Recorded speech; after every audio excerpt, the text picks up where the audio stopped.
नारायण पुनातु ओम माधवाय नमः माधव पुनातु हस्तप्रक्षाल्या ओम पवित्रो वा शर्वावस्थांगतो विवा श्रीहस्मरेत पुंडरीकाक्षं शावाह्यानन्तराभिधे ओम पुंडरीकाक्षः पुनातु ओम पुंडरीकाक्षः पुनातु पुनातु पुंडरीकाक्षः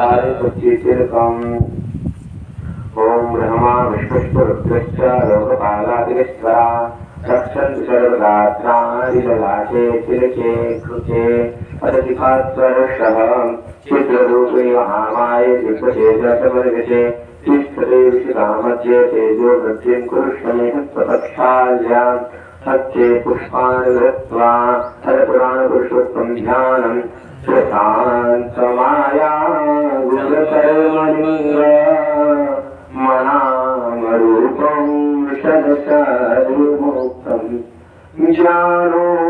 ज्ञानोपदेशाय गृहीतदेहं नमामहे त्वां पुरुषपुराणं भगवते श्री पुराणपुरुषोत्तमाय नमः ध्यानं समर्पयामि ध्यानार्थे पुष्पाणि समर्पयामि प्रणमामि नमस्करोमि अथ पंचोपचारैः सम्पूज्य सर्वोपचारार्थे गन्धाक्षतपुष्पाणि समर्पयामि धूपं च दीपं नैवेद्यं पुरतः ॐ सञ्जलिं वरहितिवरौषन् पुरुषन् चातामगरथाः तेन देवा अयजन्त सार्या जिगर्चजे हरिओं नमः शंभवाय च मयोभवाय च नमः शंकराय च महेश्वराय च नमः शिवाय च शिवतराय च इदं पितृविशकरामेतैर्धानि दरे पदं मा समूढमुद्य पापुसुरे स्वाहा ब्रह्मज्ञानन्ततमं पुरुषार्विषीमतः पुरुषोक्षेण आवह सब्रह्मा उपम अशविष्ठाः तत्सजो जीवतत्सविवः दाहमरोषमुखमासीद्बाहुराजन्यः कृतः गुरुतर्ष्यद्वैष्यः प्रयागुरुद्रो अजायत चक्षुधूपमागात्राणि ततोदीपं हरि ओम ॐ चन्द्रमा मनसो जातचक्षुः सूर्यो अजायत स्रोताद्वारिष्टप्राणमुखादवनिरजायत ॐ सकलदेवता वासो देवता सूर्यो देवता चन्द्रमा देवता वसवो देवता रुद्रा देवता मरुतो देवता कृषे देवा देवता देवतो देवतेन्द्रो देवता प्रक्षाल्य ततो नैवेद्यमध्ये पुष्पाणि पुष्पेप हरि ओम आवरतिगधानुसुरभूषावतरा चचते बुधे जिष्ठुर्यशरयानामुखा शिवो नः सुमना भवानैर्यं मध्ये पाणिमुद्राभूषणं शिरं समर्पयामि हस्ते पुष्पाणि धृत्वा प्रार्थयेत् रामो मत्सिता रामचन्द्रः स्वामी रामो मत्सखा रामचन्द्रः सर्वस्वं मे रामचन्द्रो दयालु नान्यं जाने नैव जाने न जाने दक्षिणे लक्ष्मणो यस्य वामे च जनकात्मजाम् पुरुषोर्मारुतेर्यस्य संवन्दे रघुनन्दनम् नीलाम्बुजश्यामलकोमलाङ्गम् सीतासामारोहचितवामभागम् पारौ महासायकचारुचापम् नमामि रामं रघुवंशनाथम् भगवती श्री सीतारामाभ्यां नमः चरण कमलेषु प्रार्थना पूर्वक अनंत कोटि नमस्कारान् समर्पयामि। बोल श्री सीताराम भगवान की जय, हनुमान जी महाराज की जय। बोल भगवान भोलेनाथ की जय। सपरिकर श्रीभद्रा श्री स्वामी भगवान की जय। सपरिकर श्रीमद्भागवत महापुराण भगवान की जय। परिपाटी सतगुरुदेव भगवान की जय। सरयू मैया की जय। ओम नमः पार्वती पतये हर हर महादेव। अब गुरुदेव भगवान जी का पूजन करेंगे, तिलक लगाएंगे। हरि ओम। ओम त्वां गंधर्वा आखानसवामिन्द्रसवा देवसपते सवामोखदे सोमो राजा ऋतवानस्मादमुचियथा अक्षणामि मदन्त एव परिया अधूखतम् अतोखतसभानवो विपरा नाष्टयामचिद्रोजानविन्द्रते हरिम् ऊखजीः प्रतिवो सर्वं पुष्पवतीः प्रशोभरीः अथवा इव सद्सवरवैरुधः पारायणवाः व्यासाय विष्णुरूपाय व्यासरूपाय विष्णवे नमो वै ब्रह्मनिधये वासिष्ठाय नमो नमः। ध्यानमूलं गुरुमूर्तिं पूजामूलं गुरुपदं मन्त्रमूलं गुरुर्वाक्यं मोक्षमूलं गुरुकृपा। गुरुमूलतमुखचन्द्रमा चन्द्रचकोर अष्टप्रहर निर्खत रहो श्री गुरुचरण की ओर।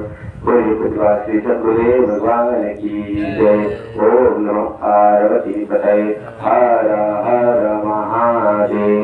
जय जय श्री सीताराम जय जय राधेश्याम।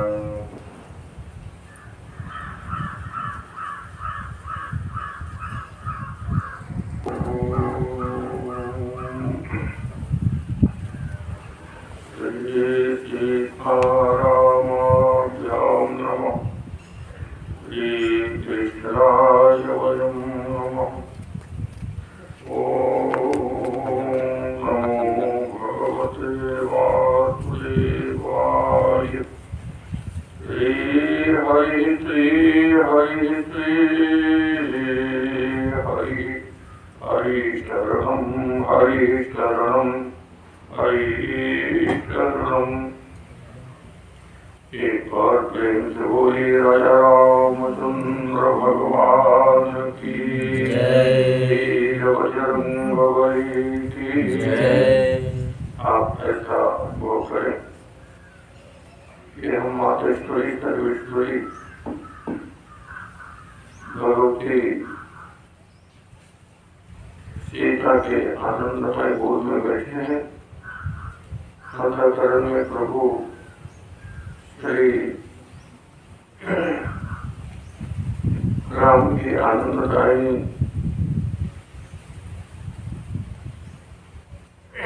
मूर्ति जल पर हनुमंतलाल का मंगल में वर्णन है। जिस प्रकार चिंतन करते हुए प्रभु का स्मरण करें। हरि ओम।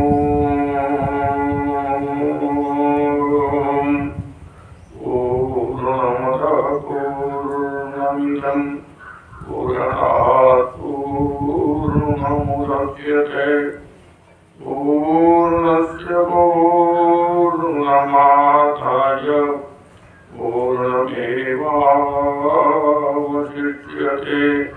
नमोस्तु रामाय सलक्ष्मणाय देव्यै च तस्यै जनकात्मजायै। नमोस्तु रुद्रेन्द्रयमानिलेभ्यो नमोस्तु चन्द्रार्कमरुद्गणेभ्यः। ध्येयं सदा परिभवग्नमभिक्षतोऽहम् तीर्थास्पदं शिवविरञ्चिनुतं शरण्यम्। भृत्यार्तिहं प्रणतपालभवाभिभूतम् वन्दे महापुरुषते चरणारविन्दम्।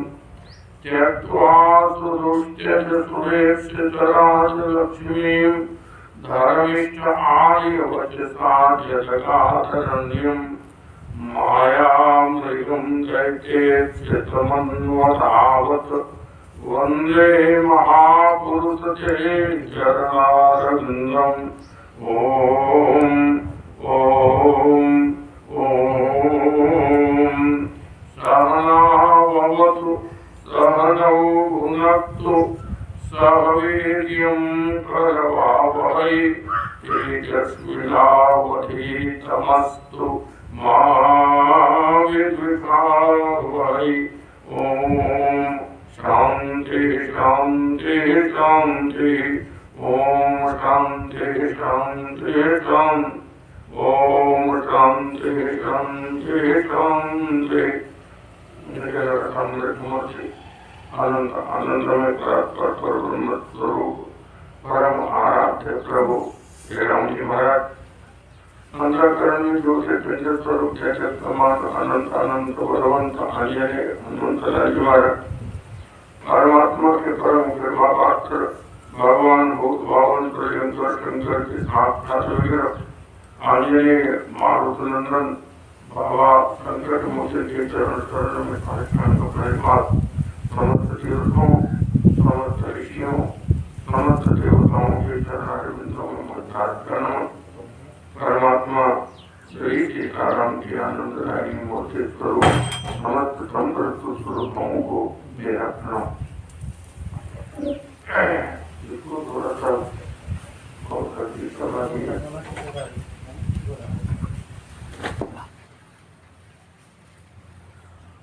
ओम ओम ओम जय रामचंद्र भगवान की जय।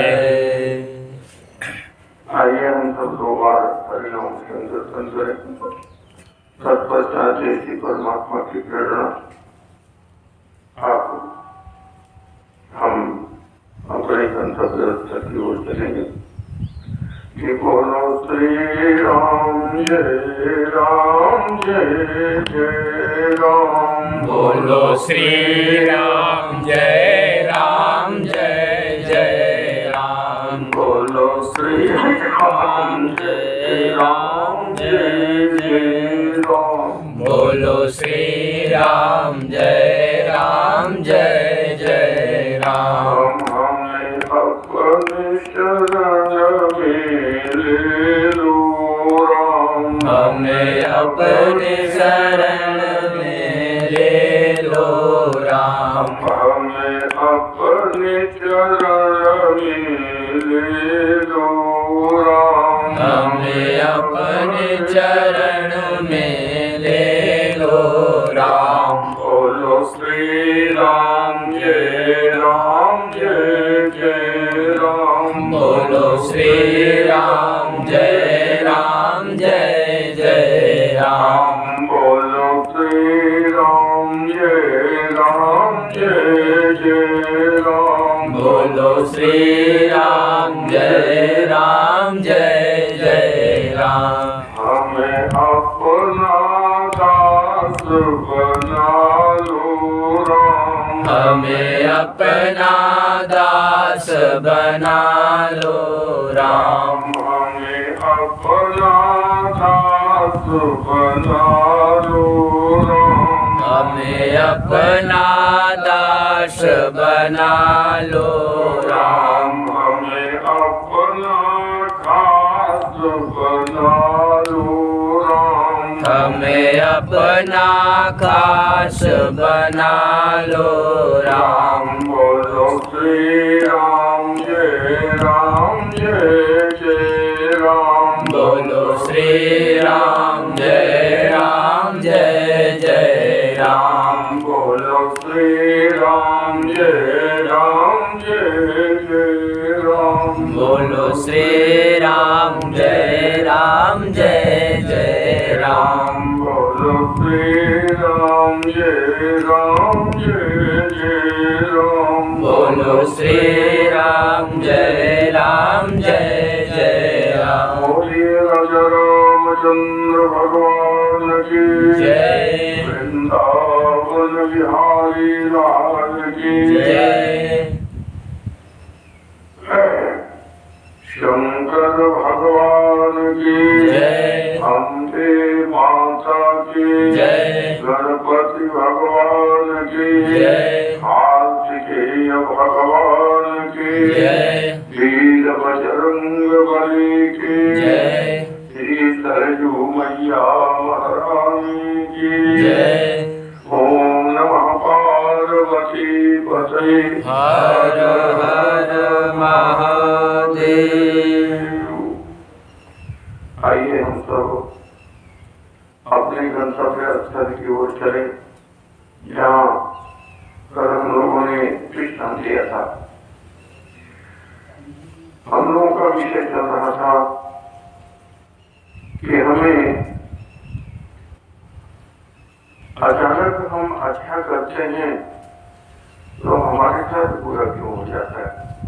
इसी प्रकरण पर हम लोग चर्चा कर रहे थे, जिसमें हमने विदुर और मैत्री का वर्णन किया था कि भगवान नारायण ने, भगवान श्री श्याम सुंदर ने दो लोगों को दो भार दिया। प्रथम भार उद्धव को दिया, जिसकी चर्चा मैंने कर दिया था कि आप बच्चों को हमारे श्रीमद् भागवत को दे देना, और दूसरा मैत्री ऋषि से कहा था कि आप हमारे विदुर को दे देना। और मैं निवेदन करूं कि यदि कोई किसी भी प्रकार का धरोहर आपको दे दे, उस धरोहर को आप उसी व्यक्ति को दें। ऐसा नहीं कि किसी ने दिया कि आप अमुक को दे दीजिए, आपने किसी और को दे दिया। यदि आप ऐसा करते हैं तो आप अपराधी की श्रेणी में आ जाएंगे, क्योंकि जो वस्तु जिसकी है वो वस्तु उसे ही देना चाहिए। यही हमारे नियम का भी स्वरूप है, और यही आपका भी, जो हमारे शास्त्र कहते हैं, हमारे आर्ष ग्रंथ कहते हैं, हमारे संतजन कहते हैं, या हमारे जो पूंजीजन जिस प्रकार के कार्य के लिए कहते हैं, वो संकेत की तो बड़ी ही सही और अच्छे स्वरूप में जब विचार करेंगे तो पता चलेगा कि धरोहर से लेना चाहिए। तो आज एक अच्छी सी बात मुझे स्मरण में धरोहर के प्रकरण में, कभी कभी प्रमाण जो अन्य धर्म होते हैं वो हमें बड़े अच्छे अच्छे प्रमाण मिलते हैं। हमारे यहाँ तो प्रमाणों का स्वरूप भरा ही हुआ, थोड़ा सा कम कर दो, यहाँ से आवाज आ रही है तो थोड़ा सा कम कर, समझ में आता है तुम? हाँ, बहुत ज्यादा कम नहीं कर। जय। एक बड़ा अच्छा मुसलमान था, लेकिन अच्छा मौलवी था। बड़े ही सहज रूप में वो अपने गृहस्थ जीवन को चला रहा था। उसने विवाह बहुत विलंब से किया, विलंब से किया तो बच्चे भी विलंब से। और हमारे यहाँ एक ह्यूमन साइकोलॉजी है कि अगर प्रवृत्ति में बच्चा पैदा हो तो वो बच्चा के प्रति प्रेम बहुत ज्यादा होता है। वैसे प्रेम तो प्रत्येक व्यक्ति को अपने पुत्र से पूरा पूरा प्रेम होता है, लेकिन अगर बहुत समय बीत जाने के बाद और अगर बालक का आगमन हुआ तो निश्चित है कि गृहस्थ जीवन में उसके प्रति राग विशेष हो जाता है, और उसी के नींद से व्यक्ति सोता है और उसी के जग जाने से वो जग जाता है। उसकी सारी क्रियाकलाप वही के अंदर हो जाते हैं। तो आप बड़ा ही अच्छा और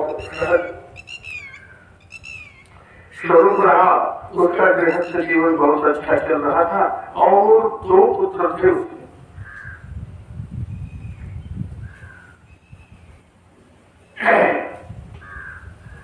अब उसकी हालत इतनी खराब हो गई कि जब वो प्रवचन बोलने के लिए जाता, जब वो कथा करने के लिए जाता, तो भी बच्चों को देखना चाहता, तो बच्चों से कहता कि कथा पीरियड में तुम वही रहते रह, वही रहना। और वो जो है बच्चे कथा स्वरूप में बैठे रहते तो बहुत अच्छी कथा कहता, और जब बच्चों को नहीं देखता तो उसकी कथा जो है। देखिए एक बात बता दें, इस पीरियड में, कथा पीरियड आश्रम से कितने बोलिए राजा रामचंद्र भगवान की जय। तो वो मुसलमान अपना जो कथा है वो देखिए कहता, लेकिन बच्चे रहते तो अच्छी कथा कहता, और बच्चे नहीं रहते तो कथा को तो मन नहीं लगता। और जब कथा में मन न लगे, जबरदस्ती कथा आदमी बोले, तो फिर उस कथा का कोई मतलब नहीं बनता। कथा तो वो है कि जैसे नदी के झरने कूदते हैं वो अपने आप कूदते चले जाते हैं, या जो विशाल पाषाण खंड है, विशाल पहाड़ है, और पहाड़ से झरने निकलते हैं, वो उस स्वरूप बड़ा ही दिव्य और आनंदप्रद होता है, तो वो अपने आप निकलते हैं। उसमें कहाँ से आ रहा है, कहाँ से नहीं आ रहा है, इसलिए उससे कोई मतलब नहीं।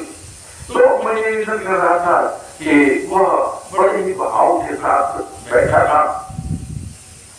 आज बच्चे नहीं आए, कथा में मन नहीं लगा, तो घर आया, और घर आकर के उसने अपने पत्नी से पूछा कि देवी आज बच्चे प्रवचन में नहीं है। तो कहा कि हाँ, आज बच्चे प्रवचन में नहीं गए, कुछ विशेष दूरी पर चले गए होंगे खेलने के लिए, इसलिए नहीं आए। कहा कि ठीक है, कोई बात नहीं। फिर इसके बाद भोजन का समय आया और भोजन उसने अपने पति को दे दिया, कहा कि अब आप कृपा करके भोजन करें। तो उस पति ने कहा कि हम तो बच्चों के साथ भोजन करते हैं। तो फिर बच्चे कहा है, आप बच्चों को लेकर के आओ और फिर भोजन करते हैं। तो कहीं की कोई बात नहीं, कुछ दूर चले गए होंगे, अभी आते होंगे और आ जाएंगे तो मैं उनको भोजन करा दूंगी, आप भोजन कर लीजिए। आपके भोजन का समय हो गया तो उसने भोजन भी कर लिए। इसके बाद फिर पूछा कि बच्चे नहीं आए, तो वो आई और उसने पूछा कि हे देव, एक बात पूछना चाहते हो? हाँ पूछो, अवश्य पूछो। तो वो कहे कि आज ये 20 वर्ष पहले एक व्यक्ति मुझे 2 हीरा दिया था, और उस हीरा को हमने बहुत ही संभाल करके रखा। संयोग से आज उस व्यक्ति ने कहा कि हमको वो हीरा वापस करो। तो वो हीरा लेने के लिए आया, तो आप बताएं कि उसको मैं हीरा वापस कर दूं कि न करूं? तो देखिए, अब यहाँ न्याय नीतियां क्या कहती हैं? नीतियां कहती हैं कि यदि किसी व्यक्ति ने अपनी बात, अपना सामान आपके पास रखा है, अगर वो आए तो आने के बाद आप उसके धरोहर को वापस कर लीजिए। अगर नहीं करेंगे तो आप अपराधी माने जाएंगे और कोई न कोई दंड आपके ऊपर अवश्य लगेगा, क्योंकि आपने इस प्रकार का कार्य किया, उसका धरोहर लेकर के समय पर आपने किया नहीं। तो आज यही प्रक्रिया बनी। उसने कहा कि अरे व्यक्ति हो, तुम एक मौलवी की पत्नी हो और धर्म कर्म को पूर्ण रूप से जानती हो, अगर हीरे उसके हैं तो उसके हीरे वापस कर ही लेने चाहिए। उस हीरे को अपने उपयोग में लेने का कोई मतलब नहीं बनता।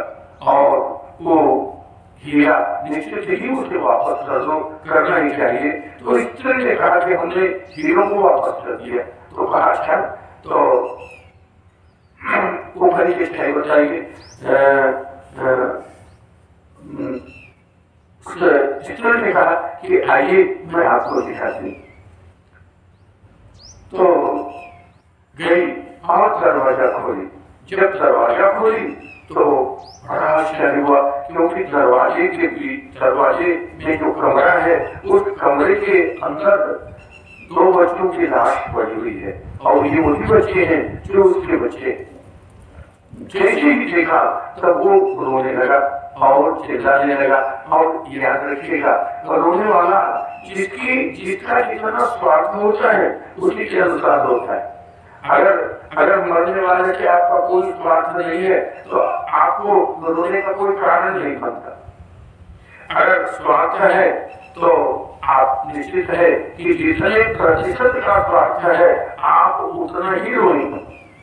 अगर कोई पिता मर जाए और लड़के को भी पता चल जाए कि पिता तो हमारी कोई मदद कर नहीं सकते थे, चले गए तो चलो कोई बहुत फर्क नहीं, तो उसको उतना दर्द नहीं होगा। लेकिन जो पिता के मदद के आधार पर अपनी यात्रा करता था और जितने प्रतिशत पर करता है उतने प्रतिशत उसको दर्द, तकलीफ और कष्ट होगा, क्योंकि वो जो है उससे प्रभावित था। तो वो रोने लगा, क्योंकि बच्चों के प्रति बड़ी आसक्ति थी, बड़ी ममता थी और उस ममता के तहत वो बहुत रो रहा था।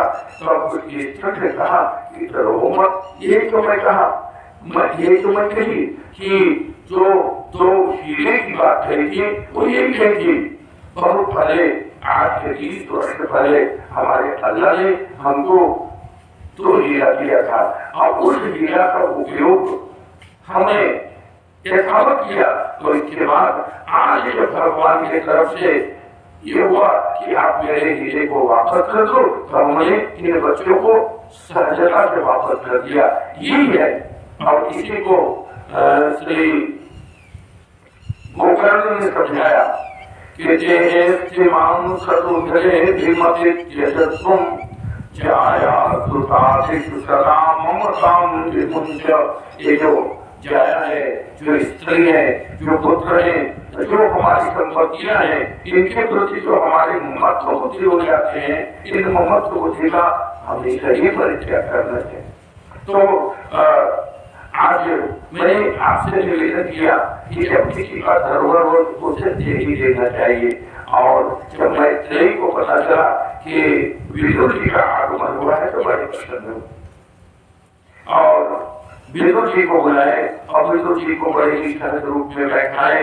उन्होंने आर्घपात दे दिया और कहा कि हे विदुर जी, जब भगवान से आप सुंदर जा रहे थे, जब इस धराधाम का परित्याग कर रहे थे, तो अचानक मैं भी वहां पर पहुंच गया और उन्होंने कहा कि मैं ये श्रीमद् भागवत की कथा आपको दे रहा हूँ और जब हमारे विदुर का आगमन हो जाए तो आप कृपा करके हमारी ये कथा विदुर को दे देना। और याद रखिएगा, इतने लोगों के बीच में भगवान ने केवल विदुर को याद किया था और किसी को याद नहीं किया था। क्यों? क्योंकि विदुर जो है शत स्वरूप के द्योतक हैं और वो सदैव भगवान में भक्ति किया करते थे, भगवान के प्रति उनकी अगाध निष्ठा थी। तो उस निष्ठा को देख करके भगवान ने कहा कि जो हमारा सदग्रंथ है, इस ग्रंथ को हम विदुर को ही देंगे। और उन्होंने विदुर को दे करके अपना सारा स्वरूप खोल दिया। तो मैं निवेदन कर रहा था कि जो विशिष्ट स्वरूप है, जो सामान्य है, वो उसका वापस करना चाहिए, पहला सूत्र। और दूसरा उन्होंने पूछ लिया, उन्होंने कहा सुखाय कर्माणि करोति लोको न तै सुखम वान्यत पारवं वा विन्देत भूयस्तदैव दुःखं यदेत्य तत्र युक्तं भगवान् वदेन्। यानी उन्होंने कहा शुभाय कर्माणि करोति लोको। देखिए सभी लोग सुख के लिए कर्म करते हैं, लेकिन मिलता सीधे दुख है। और विषय यही आकर के अटक गया था कि हम कर्म हमेशा अच्छाई के लिए करते हैं, हमेशा सुंदर और शुभ हो इसके लिए कर्म करते हैं, लेकिन कर्म का जो परिणाम है वो हमको उल्टा ही दिखाई पड़ता है। कभी आपने विचार किया होगा कि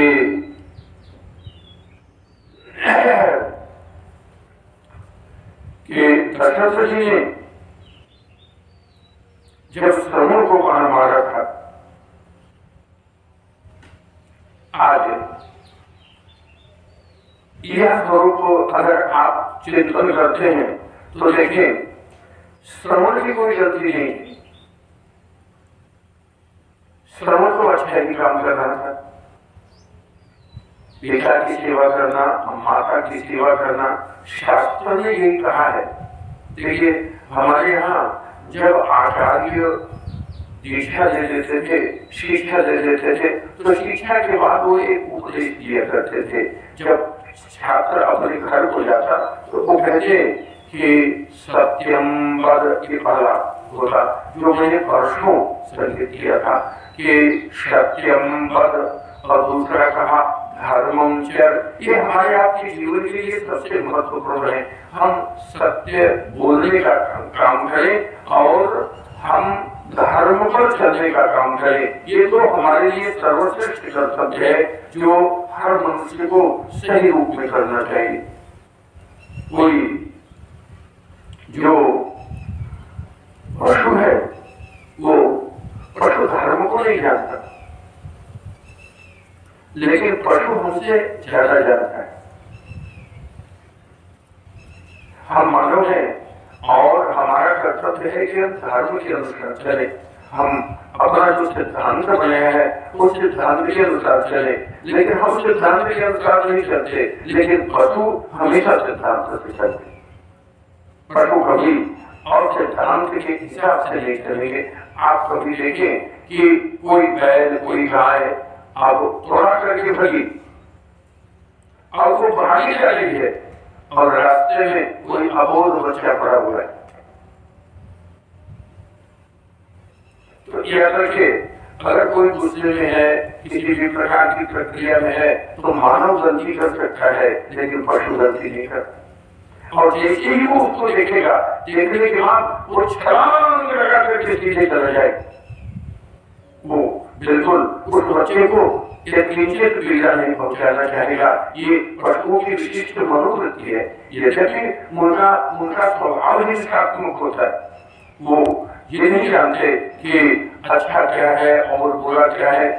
सामने हम रास्ता में चल जा रहे हैं तो इसमें कुछ मुझे अच्छा मिलेगा, कुछ बुरा मिलेगा, इसका विवेक उनके पास नहीं है। लेकिन इतना विवेक तो जरूर है कि जब कभी किसी भी प्रकार की परिस्थिति में कोई पड़ गया तो आप उसको संभाल लें, आप उसके प्रति एक अच्छा स्वरूप प्रस्तुत करें। ये पशुओं में विशेष करके पाया जाता है। और एक विशेष बता दें, जैसे अभी हमने कहा कि 5 बजे कथा शुरू होनी चाहिए। हमने कल कहा था कि 4:45 में मैं यहाँ आ जाऊंगा। अब इन लोगों ने आसन लगा करके अब ये अपना कोप घोल लिया। अब उसको घोल में क्या रखा हुआ? भाई आपको घोल में क्यों रखे हो? जब आपने ये कर लिया तो यहाँ तो कुछ नहीं है, आप कीर्तन ही करो। अगर कुछ नहीं है तो अगर कोई है कहने वाला तो 2-4 शब्द आपस में कहते रहो। हो सकता है कोई अच्छी सी बात आप बता दें और उस अच्छी सी बात पर आपका कोई कल्याण हो जाए। तो वो चीजें जो हमारे जीवन की सार्वजनिक चीजें हैं, जो हमारे जीवन के लिए अतिशय महत्वपूर्ण है, वो कार्य करने चाहिए। वो कार्य हम नहीं करते। जैसे हमारे यहाँ सबसे पहले श्रीराम संध्या की बात आती। सर मैंने निवेदन किया था कि जो आश्रम के लोग हैं वो संध्या करेंगे। अब संध्या कितने की? कौन कौन से लोग संध्या के? आप 2 लोग किए, आप नहीं किए। कोमल आप भी नहीं किए, रमेश से तो मतलब भी नहीं। आपको निवेदन कर दूं, जैसे कल रमेश जी ने कहा कि ये लोग सूर्योदय है, सूर्योदय के ठीक समय पर आप चाहे तो कर सकते हैं। ये मध्यम संध्या मानी जाती है कि सूर्योदय तक आपने संध्योपासन कर लिया। और तीसरी, यदि सूर्योदय के बाद आप संध्योपासन करते हैं तो वो अधम संध्या मानी जाती है, उस संध्या का कोई मतलब नहीं। हम देखते हैं आश्रम में, आश्रम परिसर में लोग रहते हैं और जगते ही नहीं, और यही राम भरत है सब कुछ छोड़ करके और यहाँ मतलब वो सेवा करके और सारी व्यवस्था करके और यहाँ ठीक समय पर आ जाते हैं। ये नियमावली है। यदि और मैं निवेदन करूं कि आज तक जितने उत्थान किया है वो 4 बजे भोर में ही उठा है। जितने महान पुरुष आप देखेंगे सब उठते हैं और उठ करके जब तक आप सो करके 7 बजे उठेंगे तब तक वो 2.5 घंटे का काम पूरा कर ले। चाहे घर की सफाई का काम करें, चाहे आप भगवान के पूजन का काम करें, जो भी करें, कम से कम 2.5 घंटे का समय है और 2.5 घंटे का काम आप कर लेंगे और वो काम आपको करना चाहिए हर व्यक्ति के लिए। इसीलिए कहा जाता है ब्रह्म मुहूर्त में उठो। ब्रह्म मुहूर्त में उठने पर बड़ा ही सुंदर और बड़ा ही सहज स्वरूप प्राप्त होता है। और याद रखिएगा, अगर इसको आप लगातार करते जाते हैं तो यही तपस्या होगी। ये तपस्या कहीं दूसरी चीज नहीं है कि वो अलग से कहीं से बनी बनाई आती है, आप उसका उपयोग करते हैं। जो आपका संयम है, जो आपका कार्य है, जब एक दिन का हो वो व्रत कहा जाता है। और जब लगातार हो जाए वो तपस्या हो जाए। जैसे एक दिन का आपने व्रत किया सोमवार का, तो ये आपका व्रत होगा। भाई चलो आज हमने अपने एक सप्ताह के स्वरूप को आज हमने एक दिन अपने को ढाल लिया। और अगर किसी को लगातार करते चले जाते हैं तो वही आपकी तपस्या हो जाती है। तो जो भी कार्य आप करते हैं वही तपस्या के रूप में कन्वर्ट होती है। और इसके लिए मैं एक उदाहरण आपको बताऊं कि कर्म करने पर फल क्यों दिया जाता है। कर्म करने पर व्यक्ति को बड़ी ही औचित्य लाभ होते हैं, इसलिए कर्म पर विशेष फोकस दिया जाता है। आप देखेंगे कि जो व्यक्ति अपना कर्म करता है, मुझे याद है हमारे यहाँ एक अध्यापक हुआ करते थे, वो सुबह झाड़ू लेकर के झाड़ते थे। तो उनको कोई पूछता था कि कहाँ हो मास्टर, ये कहना कि हमें झाड़ू लगाना शुरू कर दिया। अरे तू प्रोफेसर आदमी है और आपको झाड़ू लगाने से क्या है। तो वो एक बड़ी अच्छी बात कहते थे कि अपने घर की करो सफाई, राम राज धरती पर आई। उन्होंने कहा कि केवल अपने घर की सफाई कर दो। अब देखिए, अब ये नया गांव है, टीकरा है, गोवर्धनपुर है, और सभी लोग अपने अपने घर की सफाई करते केवल। अब पूरा गांव साफ होने से बाकी रहेगा, सब साफ हो जाए।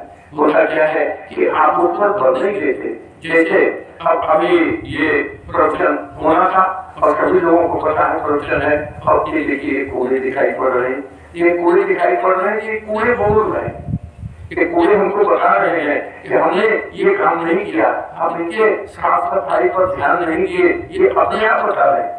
और आप अगर ध्यान न दें तो कोई बात नहीं है, अगर ध्यान दें तो तुरंत लगेगा। अगर कोई व्यक्ति आ जाए तो कहेगा भले ही प्रवचन सुन रहे हैं और भले ही प्रवचन की बात कर रहे हैं, लेकिन साफ सफाई का कोई ध्यान ही नहीं है। और ये 2 मिनट का काम था, ये कोई बहुत बड़ा काम नहीं था, छोटा सा काम था, लेकिन छोटा सा काम नहीं हो पाया। तो ये समझ रहे हैं। तो मैं आपको निवेदन कर दूं कि केवल संध्योपासन का फल क्या होता है। ये बार-बार संध्योपासन के लिए कहा जाता है कि आप संध्योपासन करो, संध्योपासन करो। पहले तो कितने लोग ये जानते ही नहीं कि संध्योपासन क्या है। ये संध्योपासन के विषय में ही नहीं जानते। देखिए, हमारे यहाँ 3 प्रकार की संधियां होती हैं। एक रात्र के जाने का और सुबह के आने का वो जोड़, संधि माने जोड़, ये जोड़ होता है। तो एक सुबह का होता है और एक मध्याह्न काल होता है। इसलिए लगातार जा रहे हैं, अब यहाँ तक चले, अब यहाँ से अब अस्ताचल को धीरे धीरे वहीं से शुरू होगा। तो जो वो बिंदु मध्याह्न काल का है उसको मध्याह्न काल की संध्या करते हैं। और तीसरी संध्या कब कहते हैं?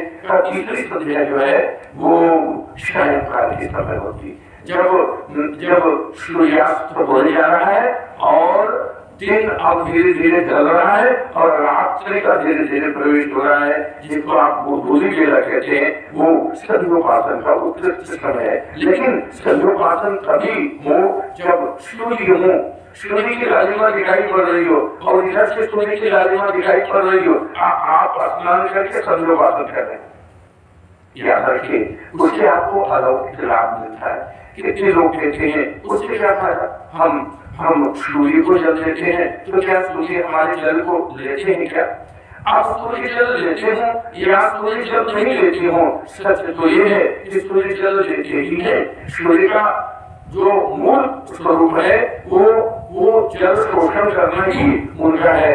और जैसे नदी है और नदी में सूर्य नारायण ही जल शोषित करते हैं, शोषित करके इसको वाष्प के रूप में कन्वर्ट करते हैं और प्रकृति उसको बादल के रूप में कन्वर्ट करती है और फिर वर्षा करा करके आपको आपके सामने दे देती है। तो आप जल लेते हैं तो आप जल देते हैं उसको सूर्य ही लेते हैं, कोई दूसरा देवता नहीं देता। इंद्र नहीं आते, वरुण नहीं आते, कुबेर नहीं आते, शंकर भगवान नहीं आते, सूर्य ही ग्रहण करते हैं, इसलिए सूर्य उसका शोषण करते हैं। तो हमारे यहाँ नियमावली ये है कि जब आप देंगे सूर्यार्घ्य तो सूर्यार्घ्य देते समय आप अगर ताम्र पात्र रखते हैं तो बड़ा अच्छा होगा। ताम्र पात्र रख करके जब सूर्यार्घ्य ऐसे देंगे तो सूर्य से अल्ट्रावायलेट किरणें निकलती और उस समय सूर्योदय के समय वो किरणें बड़ी परिवर्तन रहती हैं।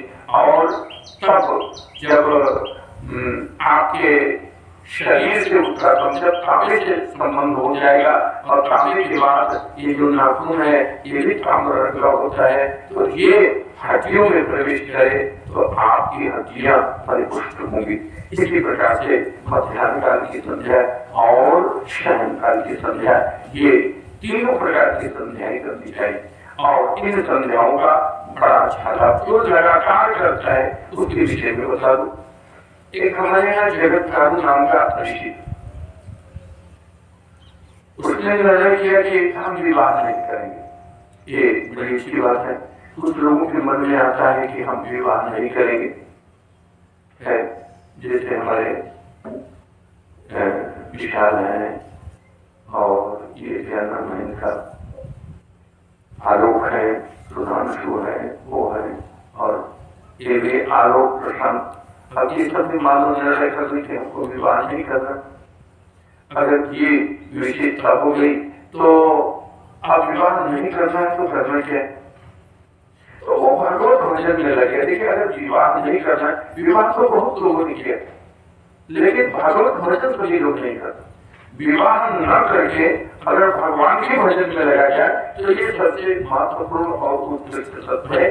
तो जगत कारू एक दिन जा रहे थे, कुछ ऐसे लोग थे जो उल्टे रखे हुए थे, तो उनको रोते हुए देख करके जगत कारू रुके और उन्होंने पूछा कि भाई आप हो कौन, आप रो क्यों रहे हो? तब उन्होंने बताया कि हम कुल के पूर्वज हैं और हमें बड़ा कष्ट हो रहा है और उस कष्ट को मैं व्यक्त नहीं कर सकता। तो जगत कारू ने कहा कि बताओ, यदि कष्ट के निदान की भूमिका मेरी हो सकती है तो मैं उसको निदान करने का प्रयास करूंगा। उन्होंने कहा कि देखो, हमारे वंश में जगत कारू नाम का रखा है और वो जगत कारू जो है विवाह नहीं कर रहा है। उसने निर्णय किया कि हम विवाह नहीं करेंगे, हम संन्यास जन जीवन जिएंगे और भगवान का भजन करेंगे। तो ठीक है, भगवान का भजन करना तो बहुत अच्छा है, लेकिन अगर विवाह नहीं करेगा तो पुत्र नहीं पैदा होगा, अब पुत्र नहीं पैदा होगा तो हमें पिंडदान कौन देगा? हमारे यहाँ पुत्र पैदा के लिए बड़ा बल दिया जाता है। अगर लड़कियां ही ज्यादा हो गई तो लोगों का मन उदास हो जाता है कि भाई एक लड़का हो जाए सबसे ज्यादा। अब पता लगा कि भाई ये लड़के की क्या आवश्यकता है, कहा कि लड़का जो है वो पिंडदान देगा और हमारी संसद परंपरा को आगे बढ़ाएगा, इसलिए संतान की आवश्यकता है। उन्होंने कहा कि अब ये विवाह ही नहीं कर रहा है तो संतान नहीं होगी, और जब संतान नहीं होगी तो हम लोगों को पिंडदान कैसे मिलेगा, हम लोगों की सर्वोत्तम कैसे प्राप्त होगी। तो जगतकारू ने कहा कि जगतकारू तो हम ही है। तो कहा अरे बेटा जगतकारू, अगर तुम ही हो तो हमारी बात मान लो और विवाह करो। तो उसने कहा कि बताओ अब हमारी इतनी उम्र हो गई और हम जाकर के विवाह करें तो कोई हमको कन्या देगा। अब हमारी उम्र बहुत ज्यादा हो गई है और हम कन्या अगर मांगेंगे भी तो कोई हमको अपनी कन्या क्यों देगा, इसलिए हम तुम्हारी विवाह नहीं कर पाएंगे। तो या अगर कोई विशेष हो तो बताओ। तो उन्होंने कहा कि तुम्हारी एक लड़की है जो आज भी लड़की हुई और तुम्हारी उम्र की है, उसका कौन है। तो कहा कि वासुकी नाग की एक बहन है, अब उसका नाम भी जगतकारू है। जैसे तुम्हारा नाम जगतकारू है तैसे उसका नाम जगतकारू है, और तुम जाओ और वासुकी नाग जो है वो तुम्हारी प्रतीक्षा कर रहे हैं। तुम जाओगे और अपना नाम जगतकारू बताओगे तो निश्चित है कि वो अपने बहन का विवाह तुमसे कर देंगे। तो उसने पूछा कि ऐसी क्या विशेषता है जो हम अपना नाम बताएंगे तो वो अपनी बहन को दे देंगे। कहा देखिए उस जगतकारू नाम के कन्या का विवाह जगतकारू नाम के पुरुष से ही होना है, और जगतकारू नाम के पुरुष का अन्वेषण वासुकी नाग बहुत दिनों से कर रहे हैं और ये कार्य संपन्न नहीं हो पा रहा है। इसलिए एक काम करो कि आप जाओ और जाकर के कहो कि आप हे बाकी भगवान आप अपनी बहन का विवाह मुझसे कर दो, मेरा नाम जगतकारू है। हो गया और जाकर के जगतकारू से कहा अरे क्षमा कीजिएगा, वासुकी नाग से कहा। तो वासुकी नाग ने जब जगतकारू नाम का पुरुष नाम सुना तो बड़ी प्रसन्न है। उन्होंने कहा कि बहुत दिनों से मैं आपकी प्रतीक्षा कर रहा था, सहयोग अब आप आए हैं, चलो हम आप अपने बहन का विवाह आपसे कर देते हैं। उन्होंने कर दिया, लेकिन करने के बाद भी लड़के वाले बड़े चेहरे होते हैं।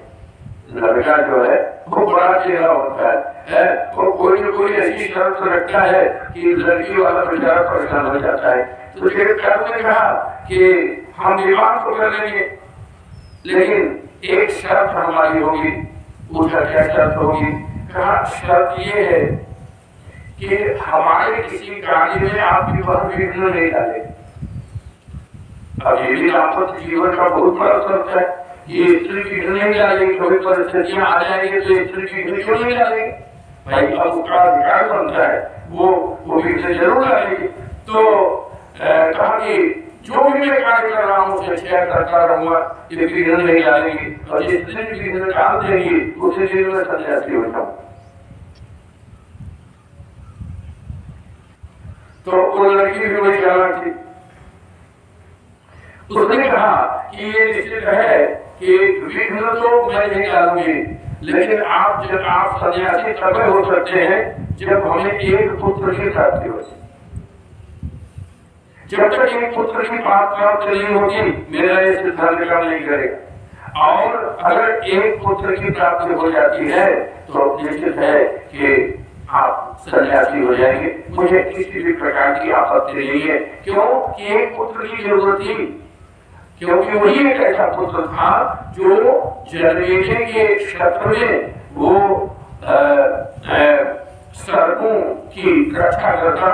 तो अंत में बात पक्की हो गई, विवाह हो गया, दोनों साथ साथ रहने लगे और एक त्रिकाल संध्या करते और आत्मक कार्य करते थे, और त्रिकाल संध्या उनकी चल रही थी। एक दिन क्या हुआ कि ये दोपहर की संध्या करने के बाद आराम से सोए और सो करके मैं गहरी निद्रा में सो रहे हैं। अब धीरे धीरे सूर्य अस्ताचल हो जाने लगे। पत्नी ने सोचा कि ये तो बड़ा गजब हुआ। अगर इनकी संध्या टूट जाएगी तो जान लीजिए इनका व्रत टूट जाएगा। इसलिए उसने सोचा कि इसको जगा देना चाहिए, लेकिन वो सोची कि जैसे ही जगाऊंगी और ऐसे ही ये कहेंगे हम सन्यासी बन जाएंगे।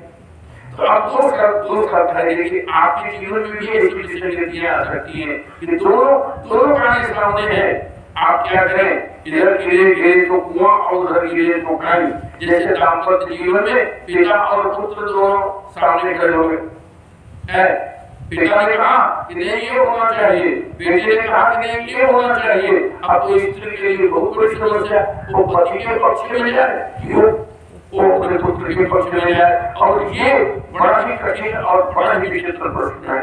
इसलिए मैं आपसे निवेदन कर रहा था कि यह विषय, ये निर्णय करना बड़ा कठिन है, और बड़े ही अच्छे लोग होते हैं जो सुंदर और कठिन निर्णय करते हैं।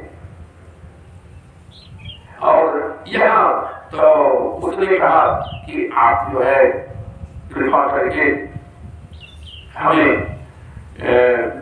नहीं, हरिशरणम हरिशरणम हरिशरणम, हम हमारी दृष्टि दूसरे कथा पर चली गई थी। तो जगतचारू की पत्नी ने सोचा कि भले ही सन्यास ले लेंगे तो अच्छा ही काम करेंगे, भगवान का भजन करेंगे, हमसे संबंध टूट जाएगा केवल इतने तो होगा, लेकिन हमारे पतिदेव का जो व्रत है वो होना चाहिए और इनका व्रत पूरा होना चाहिए। तो उसने जगा दी, जब जगा दिया तो बिगड़ गया।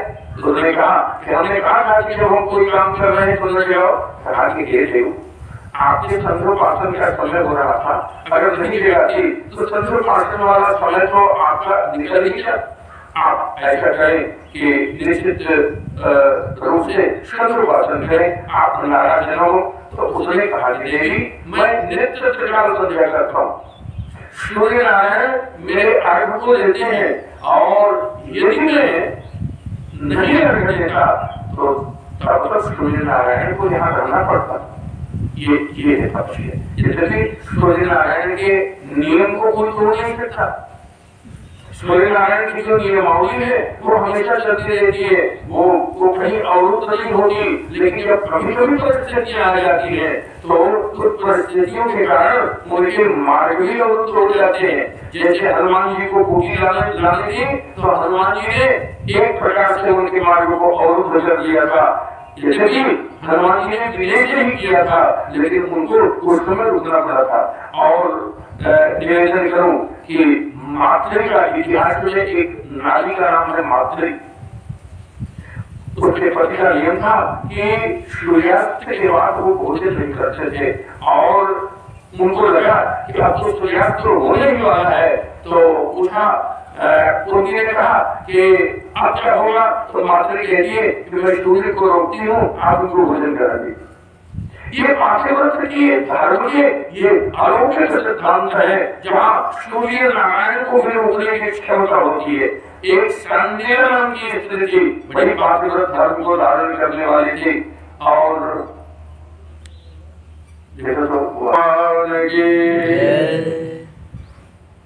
तो मेरे कहने का आशय ये है कि जब आपका व्रत बहुत लंबा हो जाता है, बहुत दृढ़ हो जाता है, तो सूर्य नारायण को भी अपनी गति रोकनी पड़ती है। और ये सिद्धांत अवश्य में चलते हैं, जानते हैं।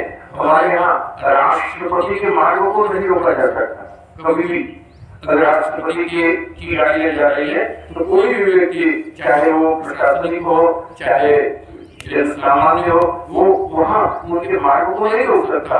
लेकिन एक बार एक ट्रैफिक पुलिस वाले ने रोक दिया राष्ट्रपति को। ये जो बंगाल वाले, क्या नाम था वो राष्ट्रपति, प्रणब मुखर्जी आ रहे थे, और एक ट्रैफिक पुलिस वाला था। तो राष्ट्रपति की गाड़ी आ रही है, और उसने जब उसको पता लगा कि नहीं ये कार्यक्रम बहुत जरूरी है तो उसने राष्ट्रपति का मार्ग ही रोक दिया। अब ये पूरे भारतवर्ष में ये गौंडल हो गया कि अरे राष्ट्रपति के मार्ग को रोका गया, राष्ट्रपति के मार्ग को रोका गया। तो उसने क्या किया कि एक महिला का एक डिलीवरी केस था और लगा कि अब ये समाप्त नहीं हो जाएगी। तो उसने क्या किया, राष्ट्रपति के मार्ग को रोका और रोक करके उस गाड़ी को पार किया और पार करने के बाद राष्ट्रपति से जाकर के हाथ जोड़ा कि साहब वो उसके जीवन और मरण का प्रश्न था, इसलिए मैंने ऐसी गलती की, आप मुझे क्षमा करें। और उसको राष्ट्रीय पुरस्कार दिया गया। आप जीवन में अपने कर्तव्य पद को अगर नियमावली के साथ नियमबद्ध करते हैं तो निश्चित है कि आपको पुरस्कार मिलेगा ही मिलेगा। एक साधारण चीज इसी को बताया, उसने वो जो रेलवे का मैनेजर होता है जिसको कहते हैं जीएम पोस्ट होता है, और वो आ रहा था। उसने टिकट किया, जैसे पास तो सबका होता है और पास रखना चाहिए, लेकिन हम जीएम है, हमसे क्या मतलब। और उसने तुरंत दे दिए का कि आप अपना पास दिखाइए। लोगों ने कहा जीएम है, कहा जीएम है, चाहे जीएम है पहले पास दिखाओ, चाहे जो हम पहले पास दिखाओ। अब अच्छा पत्नी कि अरे बताओ, अब जीएम से किसी की हिम्मत नहीं कि वो ऐसे करे, लेकिन वहां के बिना दिखाए नहीं जा रहे, आप दिखाओ। और ये पता लगा कि है ही नहीं, रोक दिया, कहा क्या बैठो आप मंगो। वो मंगवाए तो फिर गए, बाद में वो कुछ एक्शन भी लेना चाहे, लेकिन बाद में लोगों ने कहा कि नहीं साहब, वो आदमी नियमबद्ध काम किया है और उसको आप कुछ नहीं कह सकते। बाद में फिर उसको पुरस्कृत किया। आप अपने कर्तव्य कर्मों को करेंगे, ईमानदारी से करेंगे तो निश्चित है कि आपको पुरस्कृत किया ही जाएगा। और ये प्रकृति का विधान है, हम प्रकृति के आधार पर चलते हैं और उसे कभी किसी प्रकार से रोका नहीं जा सकता। इसलिए नियमबद्ध आचरण करो और श्रद्धा के साथ अपने जो मूल सिद्धांत है उस मूल सिद्धांत का पूर्ण परिपालन किया जाए, अपने कर्तव्य का परिपालन किया जाए। यही जीवन का सबसे उचित और सबसे महत्वपूर्ण लक्ष्य है और इस लक्ष्य को प्राप्त करना हमारे और आपके धर्म की बड़ी विशिष्ट भूमिका। इसलिए हम सब इस आनंदमय स्वरूप को जानने का प्रयास करेंगे। और मैं अभी कथा विश्राम करने जा रहा था और अभी 2-3 माताएं आ गई। आज तो मैं 10 मिनट की कथा बढ़ा देता हूँ, लेकिन कल से नियम ठीक 5 बजे आवाज और ठीक 6 बजे मैं विश्राम दे दूँ। और ये भी है, पूजा में तो आप लोग 15 मिनट लगा देते हो, तो 15 मिनट आप पूजा करोगे, 1 घंटे का समय, तब तो फिर गड़बड़। यहाँ अगरबत्ती दिखाओ काम चालू, यहाँ न तो किसी के आवाहन की आवश्यकता है, न ही किसी के पूजन की आवश्यकता है। आवाहित भगवान शंकर नहीं है, उनको कथा सुनानी है। और यहाँ भगवान नारायण बैठे हैं, माता सरस्वती जी बैठी है, हनुमान जी बैठे हैं, शंकर भगवान बैठे हैं, तो ये है। तो आत्म परिसर में केवल आप अगरबत्ती दिखाओ और काम चल। तो इसी प्रकार के कार्य जो है हमारे आपके जीवन में होने चाहिए। तो मैं ये निवेदन कर रहा था कि ये जो विशिष्ट लक्ष्य हमारे आपके जीवन में आ जाते हैं तो इसका ध्यान क्या किया है। जैसे अभी उदाहरण मैं दे रहा था कि श्रवण कुमार के ऊपर कष्ट आ गया, अच्छा काम कर रहे थे, लेकिन अचानक दशरथ जी ने मारवा दिया। और मैं यहाँ एक निवेदन और करना चाहूंगा कि दशरथ जी ने भी एक प्रकार से अन्यायकारी कार्य किया। देखिए, जो शब्द लेजीवार है, वो शब्द लेजीवार शब्द को केंद्र मान करके मारने की एक शैली है, लेकिन वो कार्य दिन में किया जाता है, रात्रि में नहीं किया जाता। आप रात्रि में देखिए, कोई भी व्यक्ति अगर शिकार भी करने के लिए जाए, अगर राजा शिकार करने जाते हैं वो रात्रि में शिकार नहीं करते, वो दिन में शिकार करते। और जो आपके सिद्धांत बनाए गए हैं उस सिद्धांत का जो है पूर्ण रूप से परिपालन किया जाए। अगर आपके पास परमाणु बम है तो आप हमेशा छोड़ नहीं सकते। आपके पास घातक शस्त्र है, आप उसका उपयोग नहीं कर सकते। आपके पास बंदूक का लाइसेंस है, रखा हुआ है, तो किसी को गुस्सा में आने पर आप उसको ठोक नहीं सकते। क्यों? क्योंकि वो केवल रखा हुआ है, वो केवल देखने के लिए है। आप उसका पूजन करें, आप सब कुछ करें। ये है कि अगर वहाँ शंकर जब आता है तो उस बंदूक का नाम सुन करके भैया इसके पास लाइसेंस की बंदूक है, नहीं जाएंगे, वो उससे आप बच जाएंगे। लेकिन ऐसा नहीं कि आप जिसके ऊपर चाहे उसी के ऊपर वो सूत्र छोड़ दें, ऐसा नहीं हो सकता। आप जो है और अस्त्र संचालन में सारी प्रकार की प्रक्रिया पूरी की जाती है। इसलिए शत्रु जीवन शिकार के लिए नहीं होता,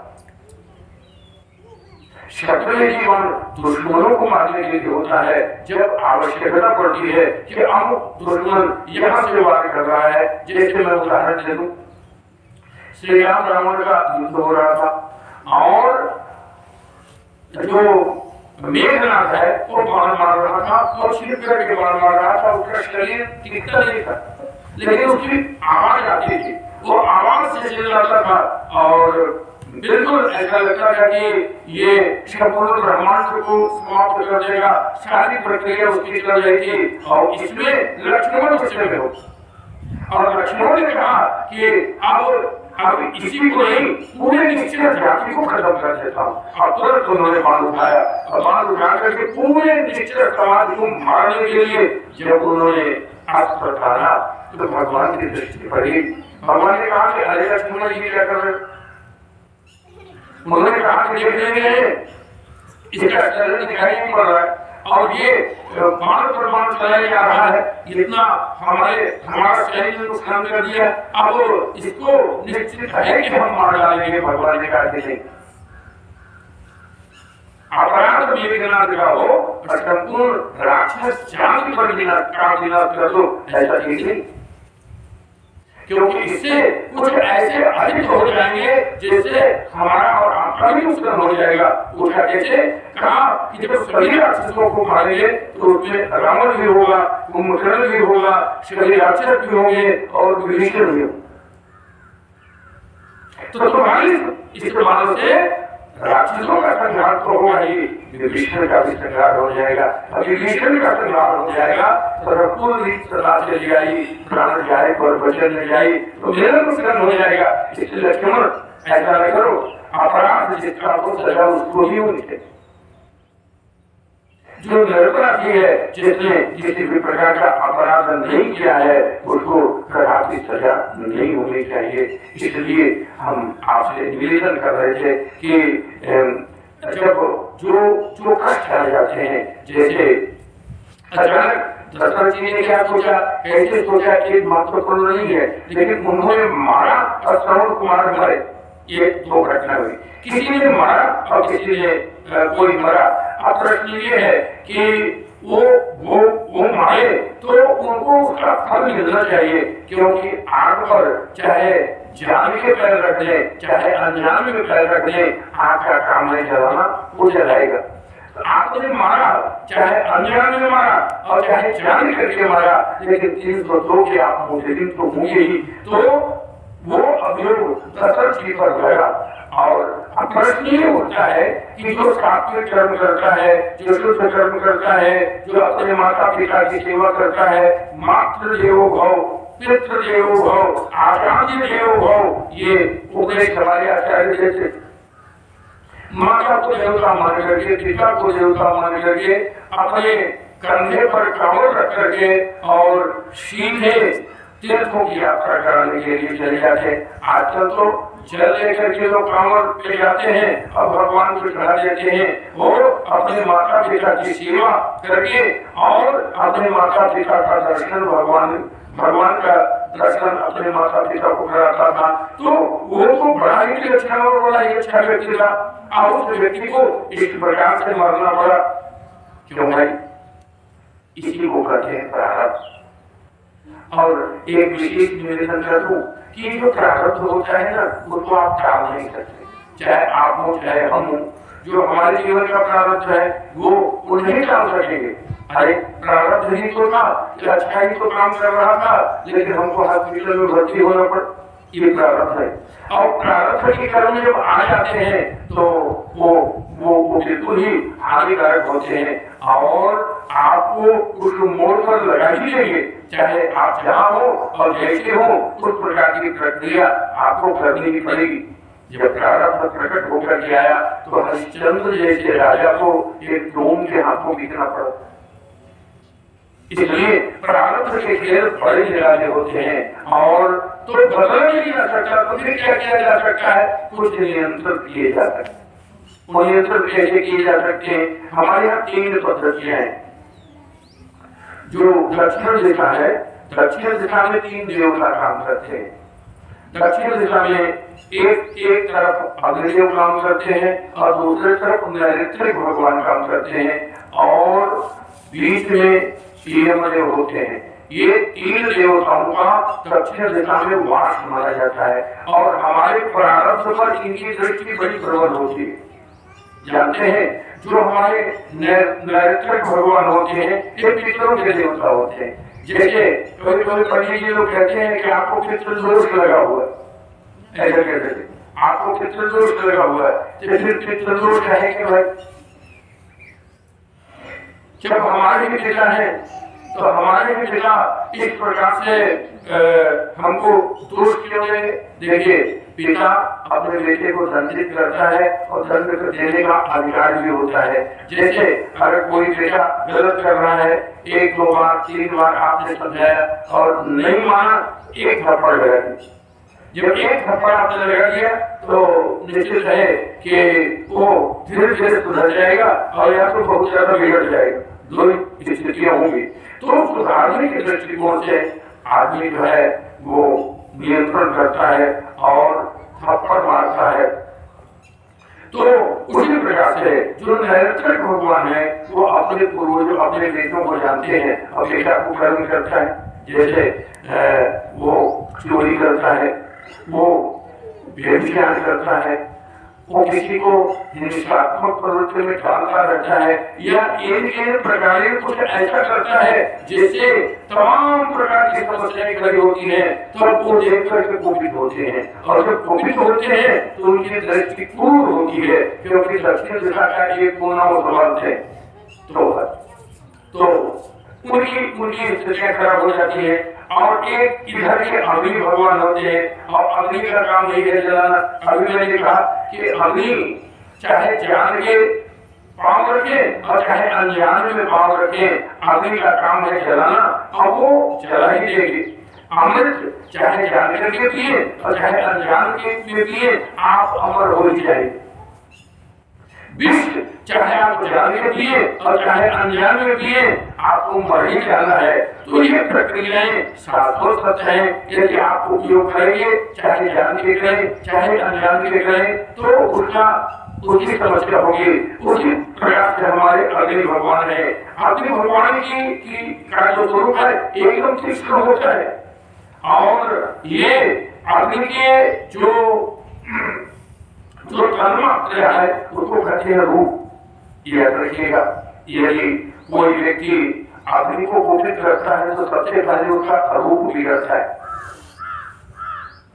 रूप जो है वो अग्नि के माध्यम से ही निर्मित होता है, तो पहले उसका रूप बिगड़ जाएगा। जब रूप धीरे धीरे बिगड़ने लगा तो सारी स्थितियां गड़बड़ हो जाएंगी। इसलिए अग्निदेव अगर कुपित होते हैं तो हमको कोई न कोई विशिष्ट रोग मिल जाएगा। जैसे मंदाग्नि रोग मिल गया, तीव्राग्नि रोग मिल गया या जरोधन रोग मिल गया, कोई इस प्रकार का जिसमें अग्नि की अव्यवस्था के कारण वह स्वरूप आपको प्राप्त होगा। तो इसलिए अग्नि कुपित हो जाते हैं और उधर नैऋत्यक भगवान कुपित हो जाते हैं और यहाँ यमराज को तो आप जानते हैं, क्योंकि यमराज सबसे क्रूर ग्रह है। क्षमा कीजिएगा, हम ये भी नहीं कर सकते क्योंकि यमराज भगवान जो है बड़े ही विचित्र हैं। उनका नाम धर्मराज होता है। जो धर्मराज है उनके लिए तो किसी भी प्रकार की समस्या नहीं। तो जो यमराज है वो यम उनका नाम जरूर है, लेकिन उनको धर्मराज कहा जाता है। धर्म की परिभाषा में यमराज से बढ़िया परिभाषा को नहीं देखा। तो ये तीन देवता हैं, जो तीनों देवता हमें आपस में अगर वो कुपित हो जाए और किसी प्रकार से है तो वो संकट में डाल सकते हैं। और ये प्रावधानुसार जैसे कोई व्यवस्था आई तो वो उसमें थोड़ी मदद कर देते हैं। जैसे एक उदाहरण दे दूं, आप साइकिल से जा रहे हैं और पश्चिम दिशा की ओर जा रहे हैं, पूर्वइया आपको हो रही है। अब वो पूर्वइया जो हवा है जाने अनजाने में आपको साइकिल चलाने में मदद कर देगी, आप दूर चले जाएंगे। और यदि आपको आप चल रहे हैं पश्चिम की ओर, अब पछुआ हवा चल रहा है, तो पछुआ हवा चल रहा है तो वो हवा जो है वो आपको ले जाने में बहुत श्रम कराएगी और बहुत ही स्थितियों को संघर्ष कराते कराते तब आप उस गंतव्य स्थल तक पहुंचेंगे। तो इसी प्रकार से हमारे जो ये ग्रह गोचर हैं ये तीन विशेष हैं जो दक्षिण दिशा में माने जाते हैं।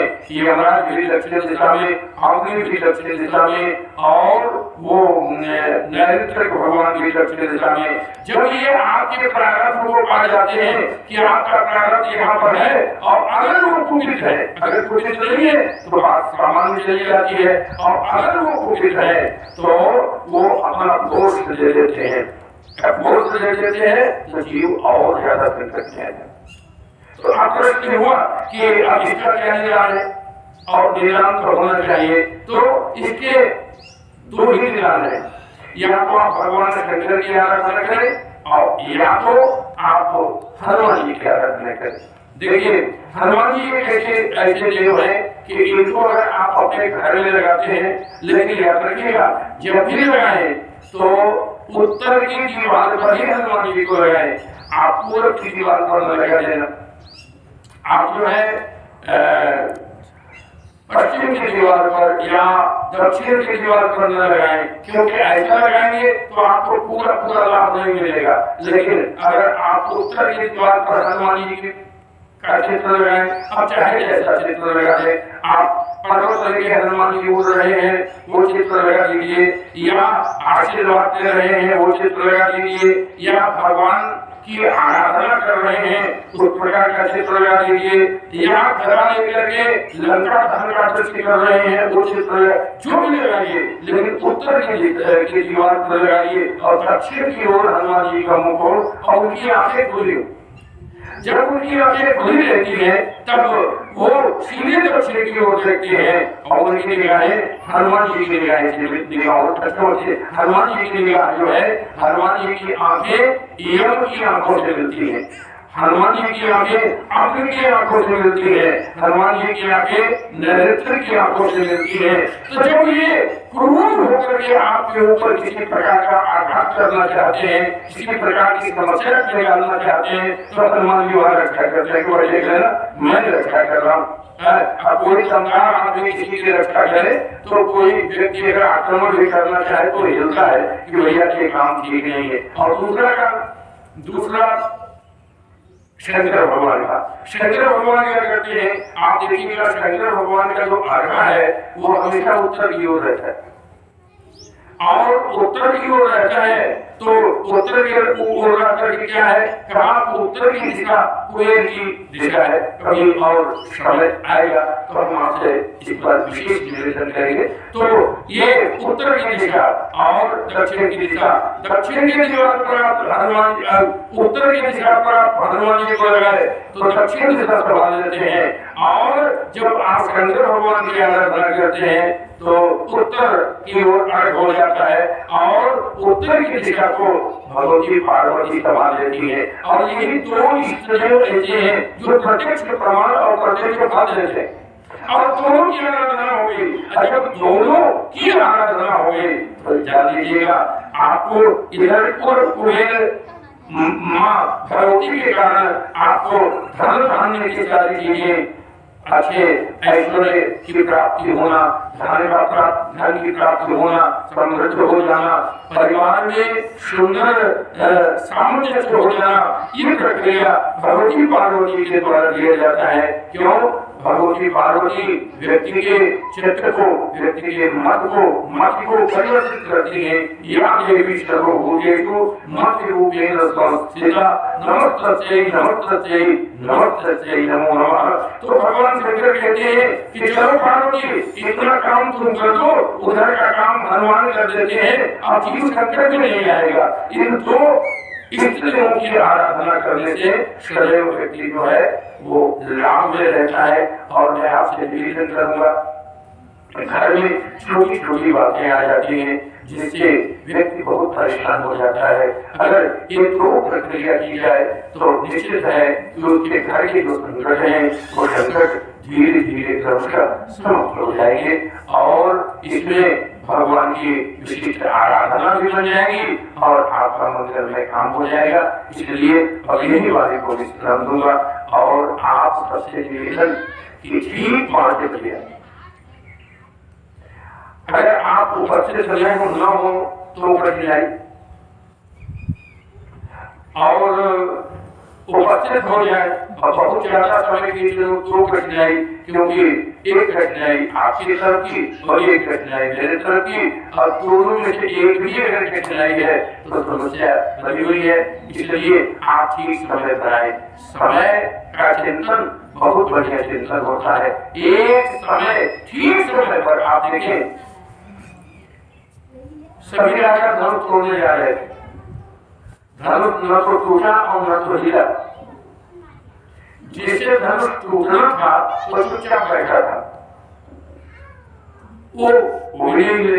तब लक्ष्मण ने पूछा कि अब बताइए, हमने क्रोध कर दिया, जितने राजा हैं वो सब प्रभावित हो गए, लेकिन भगवान न तो आप प्रभावित हुए और न ये धनुष प्रभावित हुआ। धनुष भी वैसा क्यों बैठा हुआ, आप भी क्यों बैठे, आप दोनों में कोई परिवर्तन नहीं हुआ। तब उन्होंने कहा कि देखो भाई, हम तो यहाँ बैठे हैं, हम धनुष तोड़ने के उम्मीदवार नहीं है।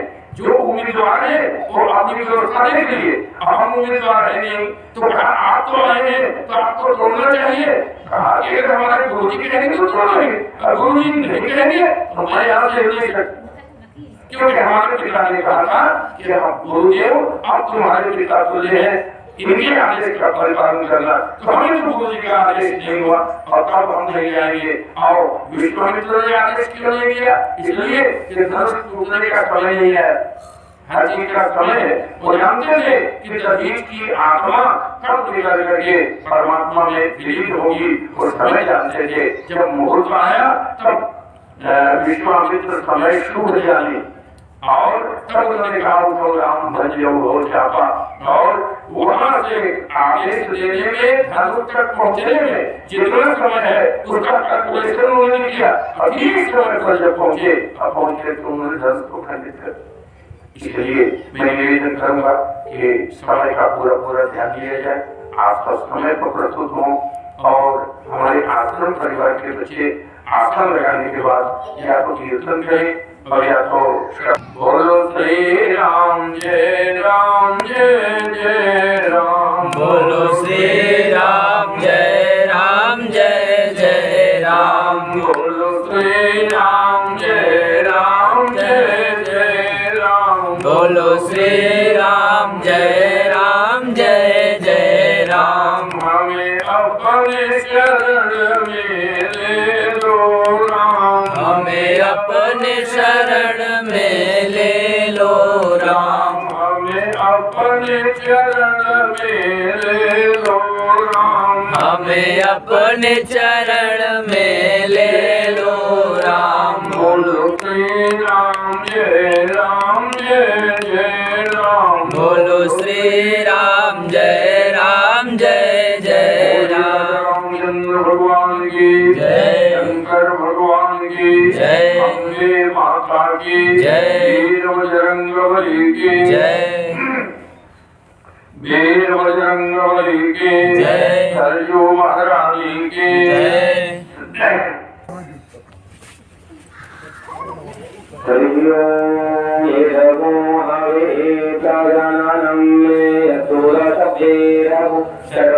सर्वगणभूतत्वाये आत्मस्वनिकराशानि पशुषानि रूपसन्न्यवेश अग्ने प्रजां बहुलां मे करोतपन्न वयोरेतो अस्मासु दत्ता ॐ जय जगदीश हरे स्वामी जय जगदीश हरे भक्त जनों के संकट दास जनों के संकट क्षण में दूर करे हरि ओम जय जगदीश हरे जो ध्यावे फल पावे दुख बिन से मन का स्वामी दुख बिन से मन का सुख संपत्ति घर आवे धर्म सुंदर